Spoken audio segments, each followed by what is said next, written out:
Siren's Kiss is another drama that's got a very high score on our favorite site for all things drama related. It's got an 8.0 score, which for an OTA drama is extremely high. This drama does have a number of episodes that are uploaded. If you are one of those very patient, enviable people who can wait till the end and binge it all, you don't have very long. It'll be over on April the 7th, and then you'll be able to just dive in. And I will say this, I will hold out a little bit of lenience, and I've referenced this in my Spotify, Apple podcasts, where it's just on those sites only. And the link to 3 to 4 years worth of drama reviews and first impressions and all the rest of that, all that's always in the description of this channel, and you can go listen to those because I guarantee there's some dramas there you haven't seen. And my first impressions and my reviews might help you, make that last decision to press play. So I do think that all dramas are beneficial when watched in a binge style. Modern technology just has made life such that we want to devour content.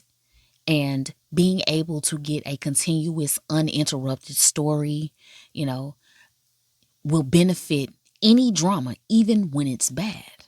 Because the continuity of the storytelling has got to lend it some cred, just inherently in being able to watch it consecutively. So I will say that pretty much every drama is going to be better binged. So for the sisterhood who are patient, you guys, I'm sure you guys have a system. Please hit my comments up if you can tell me the system you use. You don't have to, give me all your little secrets, girl. But I'm just saying, if you have a system where it's like, you know what, if I watch this drama like this and that one like that, I always have a drama in rotation because, and I'm sure I could figure it out. I'm just saying, it feels like you wouldn't have anything to watch current day. But the more I'm elucidating this out loud, it makes so much sense because let's face it, the golden era of dramas between the year 2000 and 2017, 18, that's where all the good dramas are. So if you're watching actual good dramas while you're waiting for these current day dramas, that probably is a very satisfying system that I'm heavily considering exploring. So Siren's Kiss, I've only seen the first episode, and that was all it took for me to say that this drama is so much better than the one I just gave a first impression on. And I can't even remember the name of it, y'all. It's called In Your Radiant Season, y'all. In Your Radiant Season. Okay. But Siren's Kiss, it is actually quite compelling. There is some really good acting going on in this, and that is why this drama is much more superior than In Your Radiant Season for me. It's more my style. I like that the vibe is dark. Baby, I guess I like a dark vibe or whatever, and they're not trying to make me laugh because I noticed that too. A lot of dramas will have that super serious style, and then they just come out of nowhere with the comedy, and it's like, what is this? This is through and through. When I say Park Min Young is not playing on this, she not playing. She must have broke up with somebody before she did this, because homegirl don't smile. I am going to track whether this girl smiles at all in this. Park Min Young, say what you want to say about her, but she can act. And that's it. And that's all. And it helps me because there is a lot of personal stuff that kind of comes in with some of these idols and some of the things that are surrounding them. But when you come to work and do your damn job, the critique has to stop there for me. So I could bring up other things about her, but I won't because she is at work doing her damn job. And she's an extremely talented actress, and she takes her job very seriously, if you ask me. So Siren's Kiss It's one of those dramas that's super dark. And if it were not for Lee Ha-jun's role or Cha Yusok, it would be completely. It's one of those dramas that has the potential to make you walk away like I'm not smart enough to watch this because it's so broodingly dark that you're trying to figure out what the fuck is going on. Because, like I said, Park Min Young, she does not smile and she don't even do a whole lot of talking on this.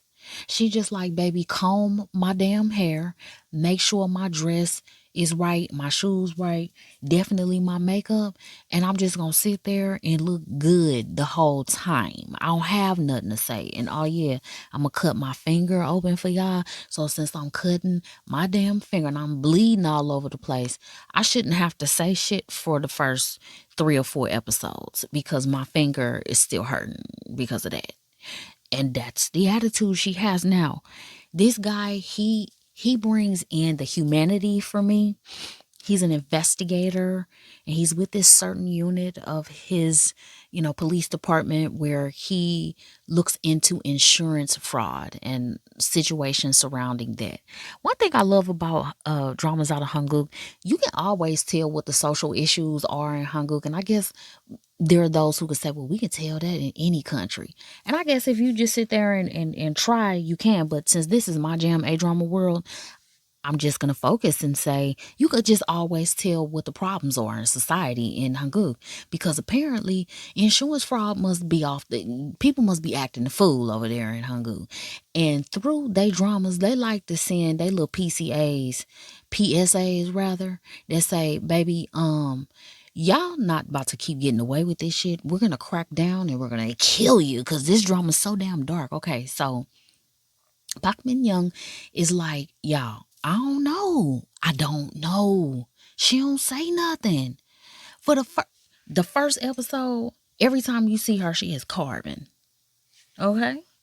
What she carving? I understand. She carving like wood or whatever. And she, when she's done, it's like a hawk. And then one is like a, whatever wood carvers do.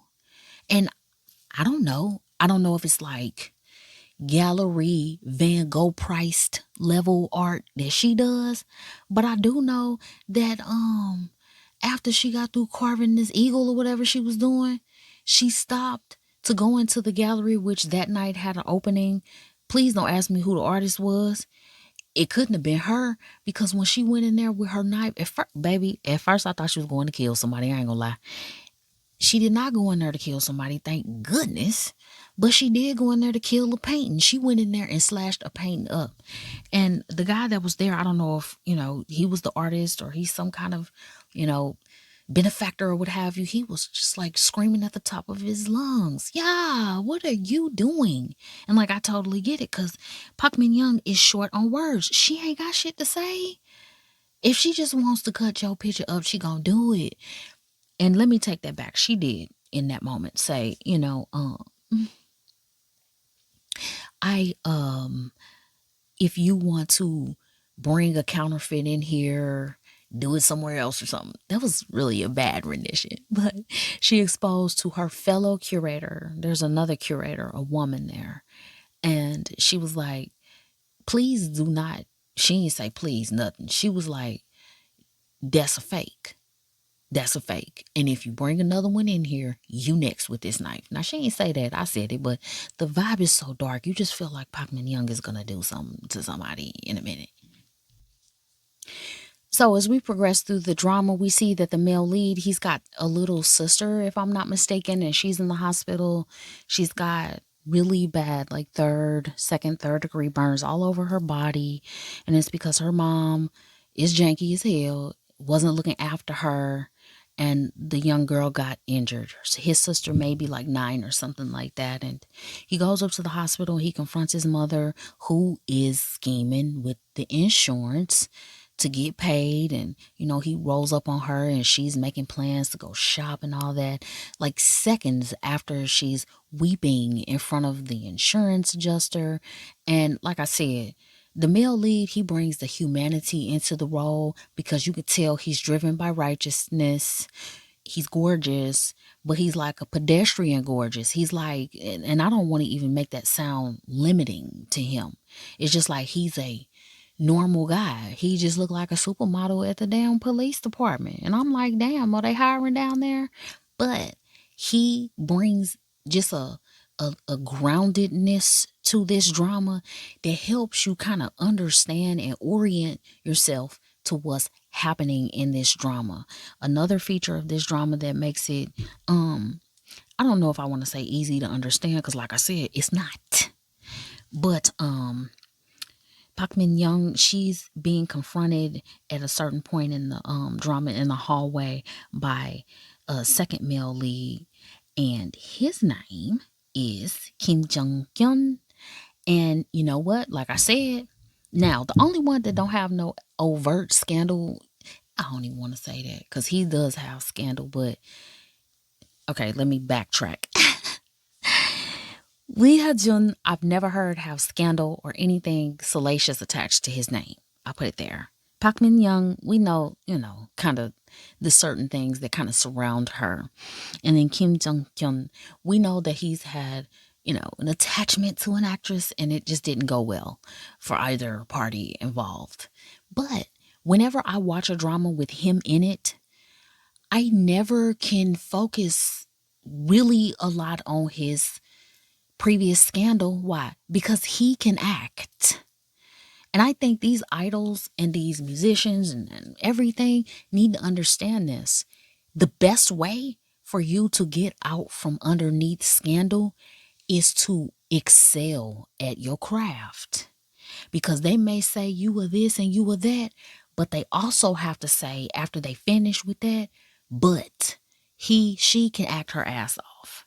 Because they confront each other in the hallway and there is so much sexual tension between them. But again, if we didn't have the insurance detective, tell you so on this drama, we wouldn't really understand what's going on with them, because it could either be sexual tension or it could be some kind of a rivalry, hateful exes enduring being in each other's presence. And when her co-curator walks up and kind of interrupts their flow, he's highly irritated by this. So in Idak Sarang book, baby, I saw attraction. Okay. And it was deeper than that. He like wants her. He want her. And he's fine. So, but you could just tell that he's not gonna be there's nothing straight-laced about this guy. You can just see the darkness all over him. But, all in all with this drama, you can okay, so let me get to the good part, because the good part is yet to come. And it reminds me, if you were watching this and okay, so Pak Min Young and her fellow curator hate each other. Okay, they just hate each other. And when the lady was talking to her, they go in their little dressing room in between showings, and she was talking to Pak Min Young, and Pak Min Young is barely enduring her. She looks like she's seconds away from homicide with her bare hands. This lady ends up going into the hallway, the stairwell, and she calls our insurance fraud investigator. And he's like, oh, what's up? And she's like, yeah, I know who did it and where. And he like, oh, okay, so let's link up. And he like, where you at? And she's like, I'm at the gallery. He's like, I'm on my way. So he and his female partner, the female partner that you always feel sorry for, she's like, never quite good enough to be his girlfriend. She done liked him for her whole life, and he looks at her like a little brother or something. Yeah, so she goes with him, and they go to the gallery. And as soon as they're outside, the door is about to go in, the lady falls, and her body smashes into some glass of like an awning that you hit before you go into the lobby. And it reminds me of Why Her. Why Her is a drama where one of the people who the mystery of the whole drama is surrounded by falls from a height, literally from the ceiling, y'all, from the roof, and she splatters on this like glass awning of the establishment. And it's a mystery that propels every episode following that. This reminded me of that. And I was just like, wow, they just gone. So anyway, she does that and everybody's mortified. They're horrified. And the way that she died off the heels of a very contemptuous conversation with Park Min Young, it all fingers point to Park Min Young. But as we've seen in all these mystery dramas, it is never the obvious person. Park Min Young has probably got to be the bitchy, misunderstood, lamb of God who takes away the sin.